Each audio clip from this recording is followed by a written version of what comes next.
la cultura cimbra. Giazza è il centro culturale, è Nest Umesimbar Gabizza, nido della cultura cimbra, è il luogo dove si conserva un antico idioma e la cultura di questo territorio.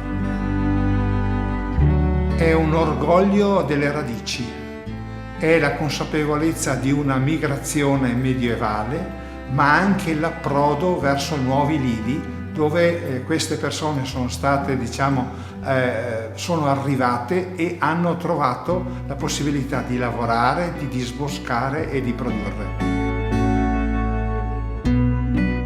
I cimbri sono una popolazione, un gruppo etnico e culturale e linguistico qui arrivato intorno al 1287 e per effetto di un decreto del vescovo di Verona Bartolomeo della Scala sono stati aiutati a vivere qui facendo i boscaioli inizialmente e successivamente sono diventati pastori, artigiani e lapicidi.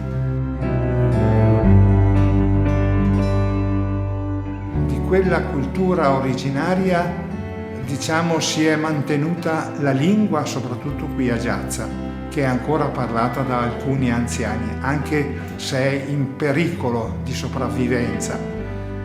Noi siamo qui perché facciamo parte di un'associazione culturale nata più di 40 anni fa, che ha lo scopo, la mission di conoscere, apprezzare e conservare questo patrimonio, questa lingua madre parlata dai nostri antenati, che è un patrimonio che non va perso. In quella lingua c'è, il rapporto materno, amichevole, fondamentale, proprio spirituale, affettivo di tutta una popolazione che per secoli è vissuta quassù.